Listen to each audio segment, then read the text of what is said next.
Assalamualaikum warahmatullahi wabarakatuh. Perkenalkan, nama saya Mulyana dari Prodi Pendidikan Agama Islam semester 2. Pada video kali ini saya akan memenuhi tugas dari mata kuliah pengantar studi hadis oleh dosen pengampu Ibu Siti Aisyah MSAG MAG. Pada kesempatan kali ini saya akan membahas sejarah perkembangan hadis dari masa ke masa. Di sini saya akan membahas 7 periode perkembangan hadis tetapi memasukkannya ke dalam 3 masa, yaitu yang pertama masa prakodifikasi, yang kedua pada masa kodifikasi, dan yang ketiga pasca kodifikasi. Langsung saja masuk ke pembahasan pertama, yaitu hadis prakodifikasi atau hadis belum ditulis secara resmi. Nah, di sini ada 3 periode. Yang pertama Nabi Muhammad, Khulafaur Rasyidin, dan tabi'in. Nah, pada masa Rasulullah, ini adalah fase di mana hadis pertama kali menyebar. Hadis pertama kali disabdakan oleh Rasul. Nah, cara penyampaiannya juga beragam. Terkadang Nabi menyampaikan sabdanya di atas mimbar ketika khutbah atau ketika sedang berdakwah. Kemudian terkadang juga di majelis-majelis. Kemudian juga bisa melalui musyawarah yang dapat terjadi di rumah, di medan perang, atau dalam perjalanan, dan lain-lain. Artinya, hadis ini bisa muncul di mana saja, kapan saja, di mana ada Rasulullah SAW, atau ada sahabat yang melakukan sesuatu kemudian melaporkannya kepada Rasul. Nah, ini juga bisa disebut sebagai hadis. Kemudian periwayatan dan penyebaran hadis pada masa ini berkaitan juga dengan penulisan Al-Quran.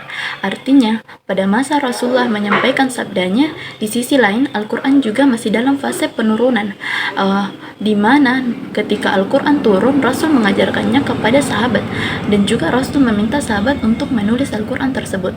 Maka pada fase ini Rasul memberi larangan kepada sahabat-sahabatnya untuk menulis sesuatu selain Al-Quran.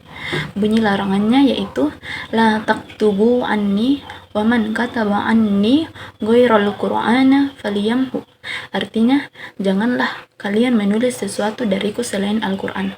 Barang siapa yang menulis sesuatu dariku selain Al-Quran, maka hapuslah. Meskipun larangan ini tidak berlaku secara umum, karena ada pula beberapa sahabat seperti Abdullah ibnu Amr ibnu Ash, Ali bin Abi Thalib, dan Aisyah yang memang terkenal kejeliannya atau kefasihannya dalam menulis. Nah, mereka ini tetap memiliki tulisan-tulisan yang berisi hadis Nabi. Maksudnya adalah hanya penulisan resminya saja yang dilarang, tetapi penulisan untuk disimpan sebagai catatan pribadi itu masih diperbolehkan oleh Rasulullah SAW. Kemudian masuk kepada periode kedua, yaitu masa Khulafaur Rasyidin.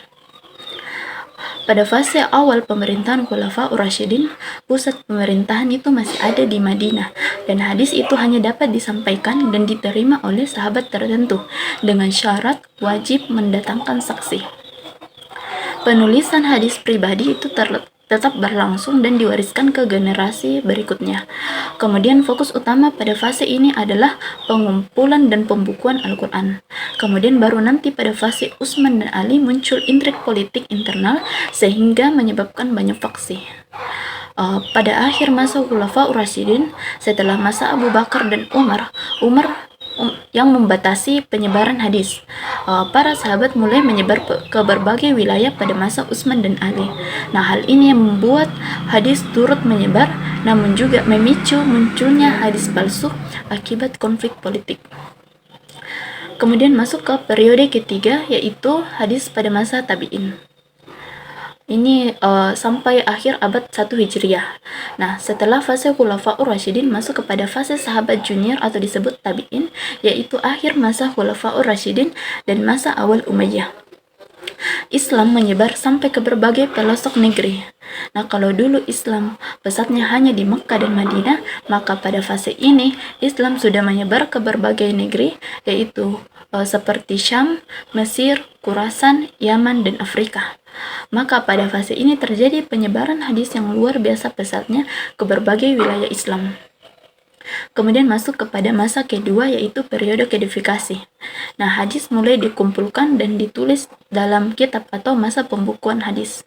Nah, di sini masuk kepada periode keempat pada abad kedua Hijriah. Pada fase keempat, setelah hampir 200 tahun pasca wafatnya Rasulullah, atas inisiasi Umar ibnu Abdul Aziz, yaitu khalifah ke-8 dari Umayyah, beliau ingin membukukan hadis melalui perintahnya kepada Ibnu Hazm dan Ibnu Syihab Az-Zuhri.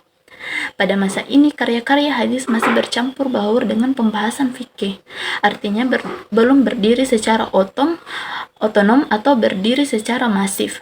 Tetapi sudah mulai ada usaha-usaha untuk menyusun kitab-kitab. Nah, karya yang masih ada hingga saat ini adalah Muwatta, karya Imam Malik. Kemudian hadis juga masih bercampur dengan kaul sahabat lainnya. Nah, kemudian masuk kepada masa ketiga, yaitu pasca kodifikasi. Di sini hadis sudah terkumpul, kemudian akan diteliti, disaring, dan dijelaskan isinya. Kemudian di sini masuk kepada periode kelima, yaitu abad ketiga Hijriah.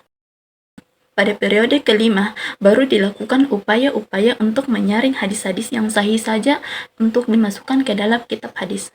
Nah, pada era ini, para ulama sudah memiliki budaya rihlah atau jalan-jalan menyebar ke berbagai negara untuk mencari hadis. Maka para ulama ini melakukan perjalanan keliling dunia muslim untuk mencari hadis dan untuk mengecek kebenaran hadis-hadis tersebut. Maka pada masa ini muncul karya-karya besar, misalnya Musnad Imam Ahmad bin Hanbal, Sahih Bukhari, Sahih Muslim, Sunan Abi Dawud, Sunan Tirmizi, dan lain-lain. Nah, di sini juga masuk kepada periode ke-6, yaitu abad ke-4 sampai abad ke-7 Hijriah. Pada fase ulama mutahhirin hingga runtuhnya Baghdad ini adalah di sini para ulama mulai fokus mengkaji hadis dengan menyusun antologi, buku atrof, kamus hadis, dan kitab istikrat untuk melengkapi hadis yang belum dicantumkan oleh imam sebelumnya. Kemudian masuk kepada periode ke-7 hingga sekarang atau abad ke-7 hingga 15 Hijriah. Pada fase ke-7, ulama lebih fokus kepada fase pencerahan kitab-kitab hadis muktabarah. Kemudian perkembangan pesat dalam kajian ilmu hadis. Artinya, ulama lebih fokus meneliti isi dan sanad hadis, bukan periwayatannya, karena kitab-kitab hadis sudah tersusun rapi dan periwayatannya mulai menyempit. Kemudian pada era ini muncul berbagai spesifikasi dalam kajian ilmu hadis, dan muncul juga ilmu-ilmu seperti jarh wa ta'dil, ilmu tahammul wal al-ada, dan ilmu-ilmu lainnya untuk mengembangkan hadis itu sendiri. Jadi, sekian dari pembahasan saya mengenai sejarah perkembangan hadis dari masa ke masa. Kurang lebihnya mohon dimaafkan. Wabillahi taufiq wal hidayah wal irsyad. Wassalamualaikum warahmatullahi wabarakatuh.